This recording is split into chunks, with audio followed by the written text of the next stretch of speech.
आठवां भाव। आठवां भाव हम सबको पता है,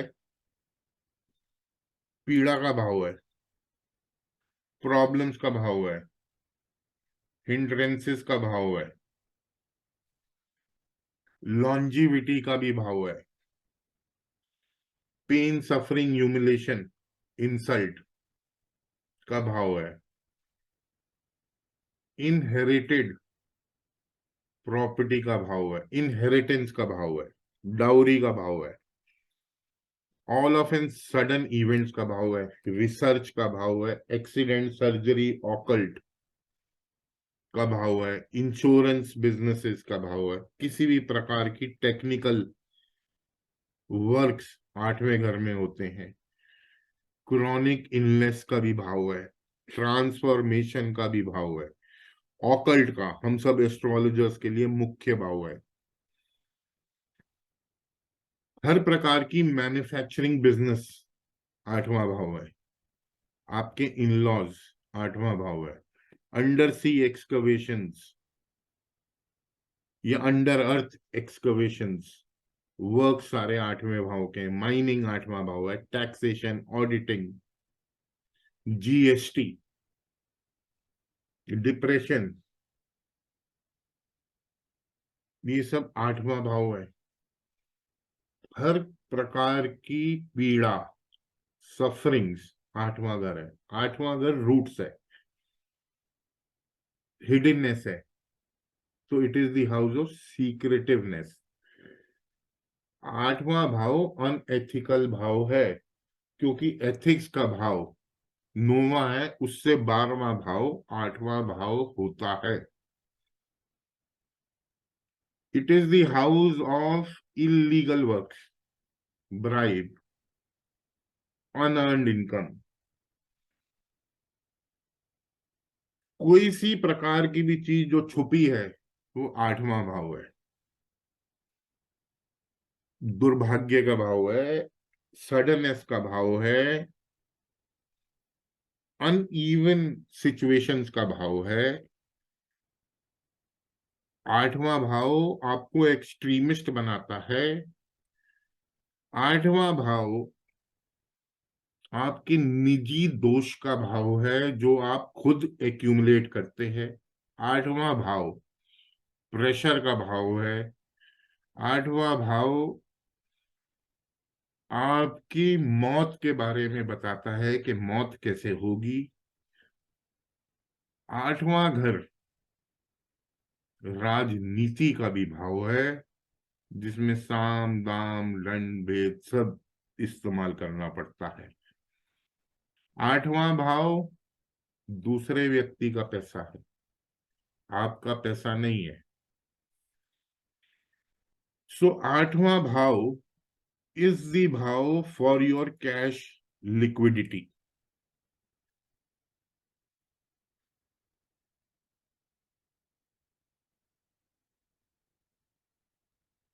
आठवां भाव आपको हर प्रकार की स्ट्रेस देता है,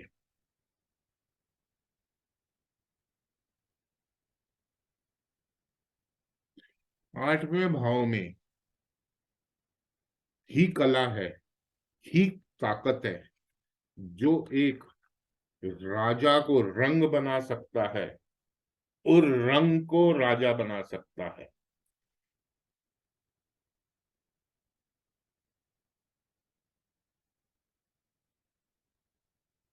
क्योंकि आठवां घर या आठवां भाव दूसरे व्यक्ति का पैसा होता है, आपका पैसा नहीं होता है। जब भी आप पाएंगे कि जब भी किसी व्यक्ति की 8वें घर की दशा चल रही होती है ना, तो वो क्विक मनी जिसे बोलते हैं ना, इजी मनी की तरफ भागता है। क्योंकि 8वां घर क्या है, विंडफॉल गेन्स का भी है, अनअर्न्ड इनकम है, अंडर टेबल इनकम है, सडननेस है।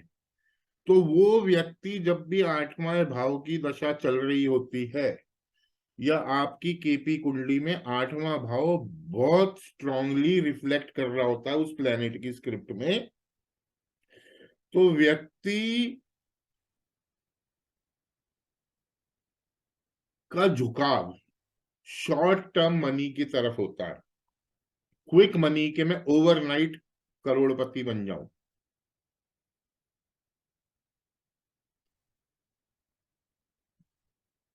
जब व्यक्ति ऐसी सोच रखता है क्विक मनी की, जब 8वां घर ऑपरेट कर रहा हो, तो उसको उल्टे मुंह गिरना पड़ता है। He has to fall back on his face. Reason being कि it is the house of research, so you have to do any kind of research before you do any activity। आपने सुना होगा कि आजकल अकाउंट्स हमारे hack हो जाते हैं, और वो आसानी से आपके अकाउंट से पैसा निकाल के अपने अकाउंट में ट्रांसफर कर लेते हैं। It is easy money, it is unethical. But आपका अकाउंट हैक करने के लिए उन्होंने,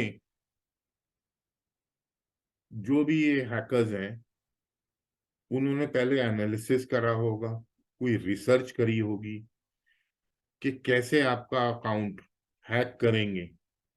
सो it involves research, analytic power to do anything. So before you do anything, you have to do some homework or some research to get the money from the other person, because it is the bhav of money of the other person।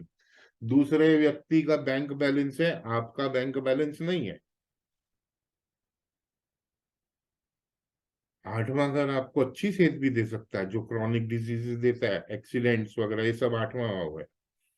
आपको अच्छा career भी दे सकता है, आपको अच्छी windfall income भी दे सकता है। जैसे अब ये जीएसटी आ गई है, वो टैक्सेशन का भी भाव है। तो जीएसटी कहते हैं कि भैया सीए की लॉन्ग टर्म पेंशन प्लान है। जब भी आपको 8वां घर ऑपरेट करता है ना, तो आपको थोड़े दुखों के बाद, थोड़े स्ट्रगल के बाद वो पैसा मिलता है। सारी हिडन एजेंसीज, हमारी एनआईए, सीबीआई, रॉ, ये सब 8वां घर है। अगर आपकी प्लेनेटरी स्क्रिप्ट में मान लीजिए आपका 10th सीएसएल जुपिटर है, और उसका नक्षत्र लॉर्ड चंद्रमा है, और वो 8वां घर दे रहा है, तो आप पाएंगे कि आपकी कैरियर में स्ट्रेस रहेगा। स्ट्रेस तब खत्म होगा जब आप 8वें घर की एक्टिविटीज को अपना लेंगे, यानी कि अपने कर्मों में 8वें घर को ही इंट्रोड्यूस कर देंगे, तो उनका स्ट्रेस खत्म हो जाएगा।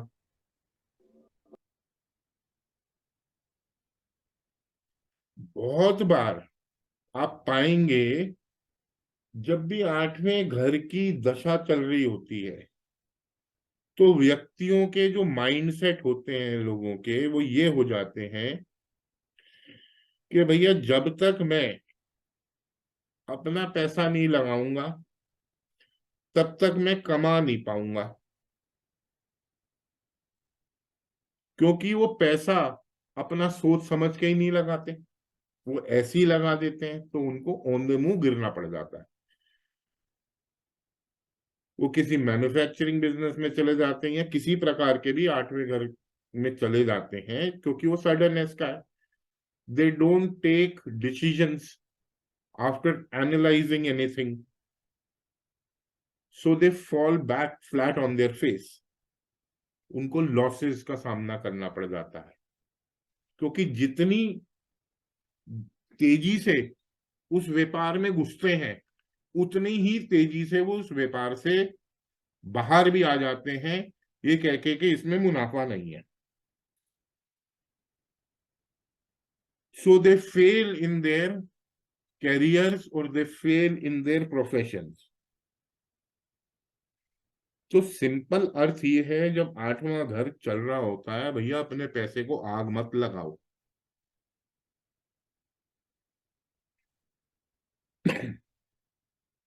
तो आपको उस टाइम पे कोई ना कोई रिसर्च या कोई ना कोई एनालिसिस करना चाहिए before you do any work. क्योंकि आठवां घर दुर्भाग्य है, क्योंकि आठवां घर नौवां घर से 12वां घर है, और नौवां घर एक्सपेंशन का होता है। तो जब आठवें घर की दशा चल रही हो, आप अपने व्यापार को एक्सपैंड करने की सोच रहे हो, तो वो एक्सपेंशन पॉसिबल नहीं होती जब तक आप रिसर्च नहीं करोगे, जब तक आप उस एक्सपेंशन के रूट तक नहीं जाओगे, जब तक आप आठवें घर को यूटिलाइज नहीं करोगे, तब तक आपको छप्पड़ फाड़ पैसा नहीं मिलेगा।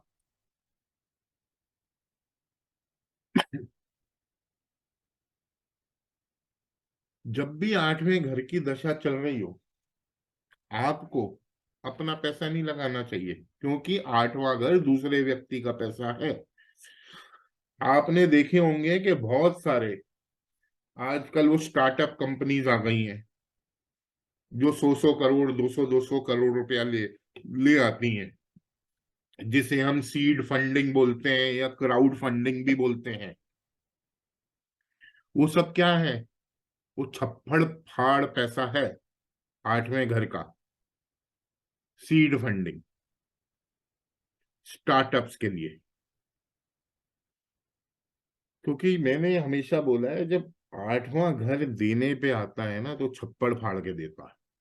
वो पैसा आपकी अलमारी, आपकी तिजोरी, आपके लॉकर्स कम पड़ जाते हैं उस पैसे को संभालने के लिए। वो जब लेता है, तो अलमारी है, आपकी तिजोरी है, आपके लॉकर सब खाली करके निकाल देता है। आपने देखा होगा कि भाई आठवां घर अनर्न्ड क्यों बोलते हैं? ब्राइब है, रिश्वत है। एक बेगर, जब उसको भीख मिलती है, तो उसने कोई मेहनत तो करी नहीं होती, वो आठवें घर का पैसा है। वो चद्दर टांग के सो रहा होता है, उसने अपनी आगे वो एक कटोरा सा रखा होता है, लोग जाते हैं उसमें पैसा डाल के आगे निकल जाते हैं। तो जब आठवां घर देने पे आता है ना, आप चद्दर टांग के भी सो जाओगे रात को, तो भी पैसा बरसता रहेगा। ये आठवें घर की खूबी है।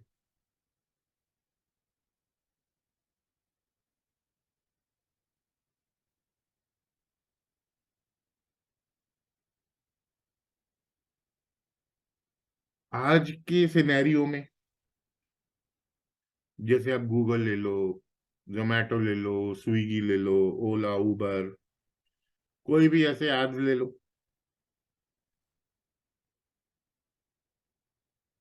माइक्रोसॉफ्ट ले लो, बिल गेट्स की कुंडली देख लेना। जो विंडोज हैं, वो कहीं ना कहीं अपग्रेडेशन होती रहती है उनमें, और पैसा गिरता ही रहता है, तो रुकता नहीं है। चाहे भले ही वो एक ऐप बना के चद्दर टांग के सो रहे हो। आठवें घर में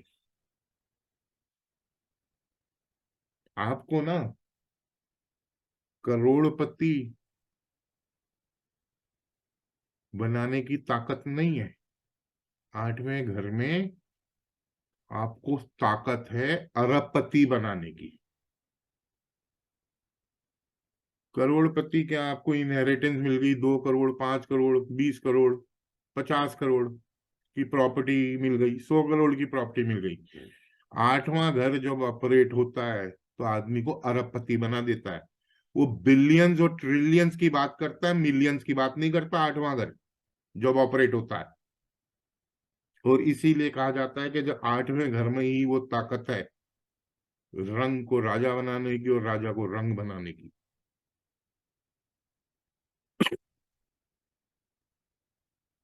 So it can make you a billionaire. It can make you a trillionaire.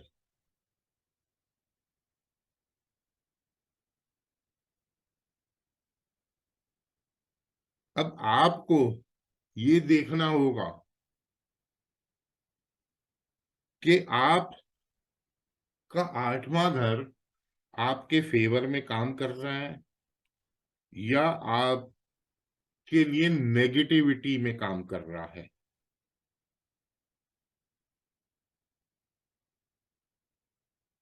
अगर वो पॉजिटिविटी में काम कर रहा है तो ये मैं लिखित में दे देता हूं, आपको बिलियनियर ट्रिलियनियर बना देगा, अरबपति बना देगा।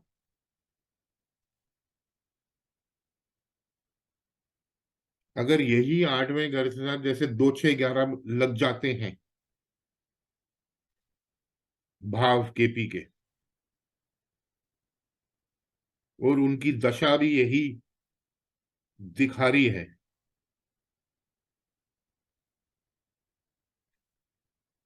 तो इस योग में वो बिलियनर ट्रिलियनर बन सकते हैं। क्योंकि दूसरा घर क्या है, आपका पैसा है। जब आठवां सीएसएल लॉर्ड या आठवां घर आपको दूसरा घर दिखाएगा तो वो आपका बैंक बैलेंस है। छठा घर आपके लिए यूज हाउस ऑफ मनी है और 11वां घर मुनाफा है। और यही कस्टमर के लिए 5 8 12 बन जाता है। बहुत बार जब आठवें घर की दशा चल रही होती है ना, आपके कोई यार दोस्त यार या दोस्त या कोई मिलने वाले या कोई रिश्तेदार आपको 1 2 लाख रुपए ऐसी लोन पे दे जाते हैं और उसके बाद तकाजा भी नहीं करते, भूल जाते हैं या उनका डिमाइस हो जाता है। क्योंकि आठवां घर अनअकाउंटेड पैसा है जिसका कोई अकाउंट ही नहीं है।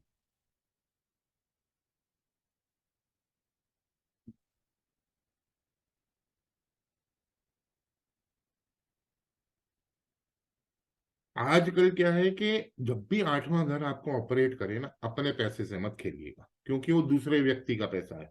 आपने देखा होगा कि बहुत सारी ये कमेटी बिजनेसेस चलते हैं,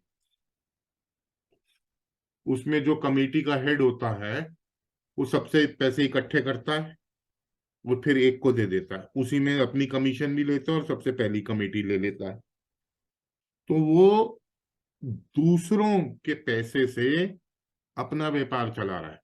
जब कोई एक मेंबर डूबता है क्योंकि सडननेस का पीड़ा का, तो उसको पैसे भरने पड़ते हैं। जब तक चल रहा है तो छप्पड़ फाड़ के पैसा देता है। ऐसी इन्वेस्टमेंट कंपनीज भी बहुत सारी आ गई हैं जो आपके पोर्टफोलियो को मैनेज करती हैं, आपके वेल्थ को मैनेज करती हैं। क्योंकि ये दूसरे व्यक्ति का वेल्थ है ना, आपकी वेल्थ नहीं है।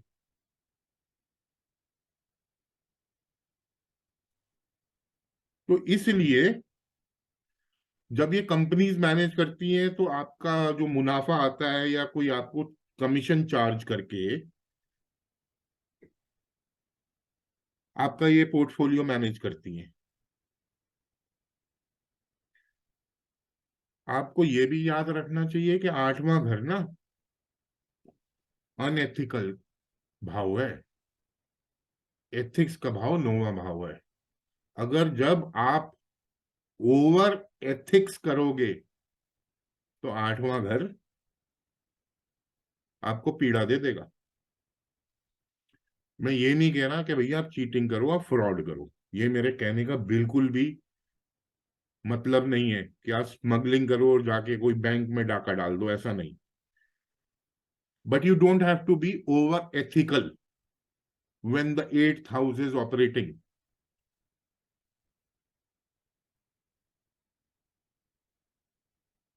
एक और कार्य है इस भाव का, जो मुख्य भाव है आठवें का, उसका एक कैरेक्टरिस्टिक और है जिसका नाम है ट्रांसफॉर्मेशन।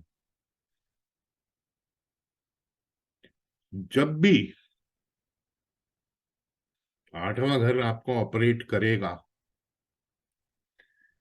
तब आपको ना ट्रांसफॉर्मेशन लानी पड़ेगी, बदलाव। जैसे कोई कार मैन्युफैक्चरिंग कंपनी है, कोई भी मॉडल है, उसकी लाइफ 5 साल 6 साल होती है। फिर इस मॉडल में इसी 5 6 सालों में एक आध साल बाद 2 साल बाद जब उनकी सेल्स गिरती है, वो उसका फेस लिफ्ट कर देते हैं। फिर उसी मॉडल को वो चेंज करके नई शेप में वो मॉडल रिप्रेजेंट कर देते हैं आपको। ऐसे ही हम एस्ट्रोलॉजर्स को भी अपनी एस्ट्रोलॉजी में ट्रांसफॉर्मेशन लानी पड़ेगी।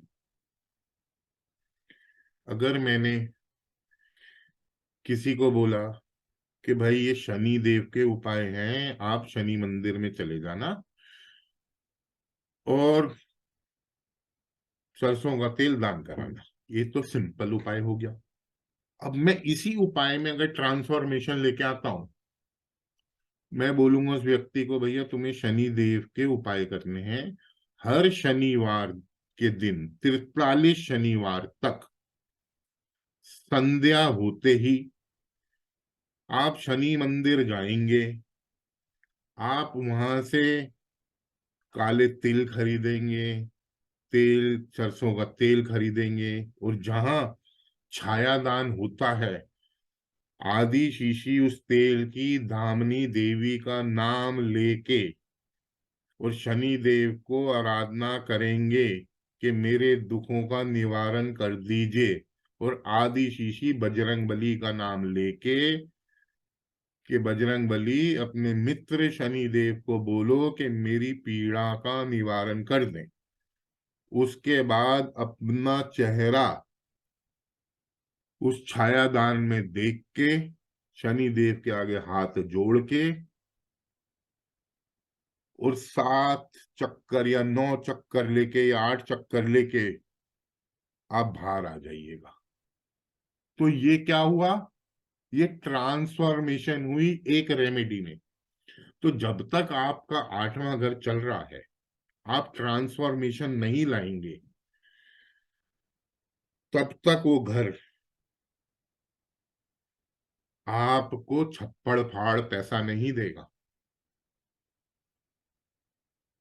क्योंकि that house is the house of cash liquidity, unearned income.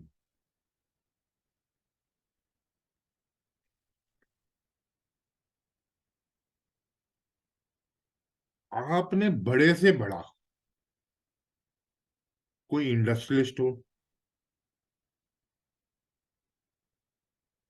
कोई मल्टी मल्टी बिलियनर्स हो, जितने भी हैं इस धरातल पे, जितने भी अरबपति करोड़पति, the richest 10 people of the world, सारे आठवें घर का काम करते हैं।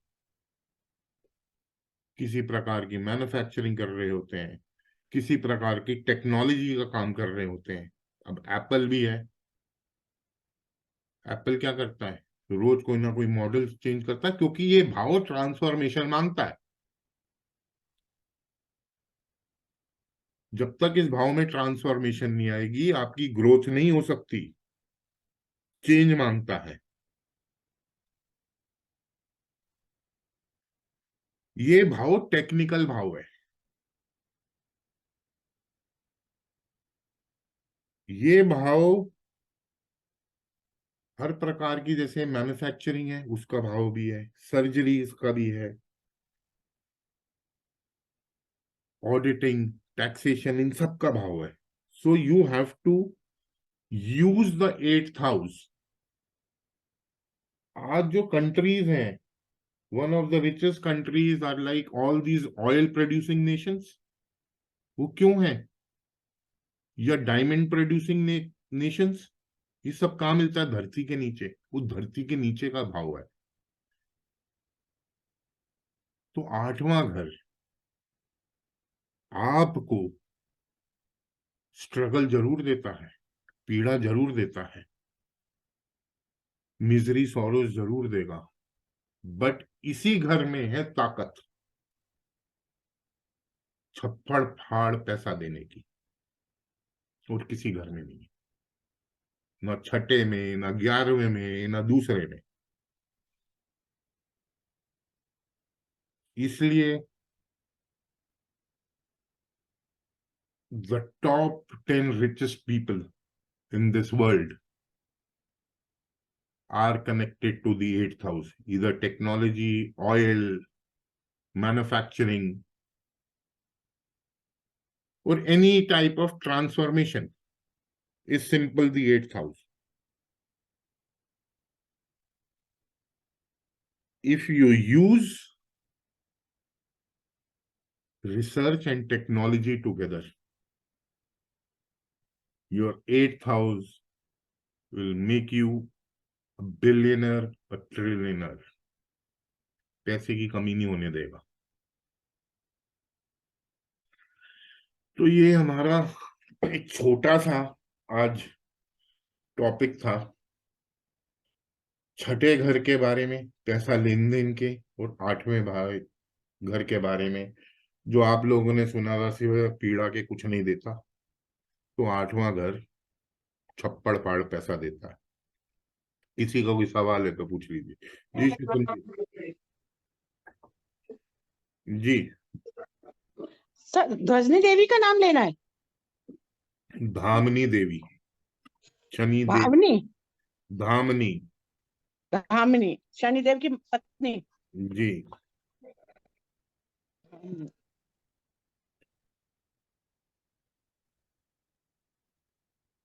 21 शनिवार. जी, शनिवार कोई शनि देव का छायादान होता है. मंदिर में जाके करना सर. जी, मंदिर ही जाके करेंगे जहाँ वो सरसों का तेल चढ़ाते हैं और फिर अपनी परछाई देखते हैं. हाँ हाँ. आदि शिशी धामनी देवी का नाम लेके, आदि शिशी बजरंग बली का नाम लेके कि मेरी दुखों का निवारण कर दो, क्योंकि शनि देव ने जो दुखों के कारक हैं उन्होंने इन दोनों को ही वरदान दे रखा है. जो भाई मेरे पे तेल चढ़ाएगा और तुम्हारे नाम लेके मेरे पे तेल चढ़ाएगा, मैं उन्हीं के ही दुखों का निवारण करूंगा. ठीक है सर. Thank you sir. जी. जी नवदीप जी, आपका कोई सवाल है क्या? नहीं गुरुजी. जी ठीक है जी. Thank you. जी सुनीता जी, आपका कोई सवाल है? नमस्कार सर. नहीं सर, मेरा कोई सवाल नहीं था. थैंक यू सर, आप ऑलरेडी इतना अच्छा बता रहे हैं सर. उस डाउट का तो चलिए then, thank you very much for joining. ओम नमः शिवाय. ओम नमः शिवाय सर. एंड हमारा ये कोर्स जो केपी का चालू होने वाला है मंडे को, तो इसमें जिन्होंने ज्वाइन करना हो वो ज्वाइन कर सकते हैं. थैंक यू एंड ओम नमः शिवाय.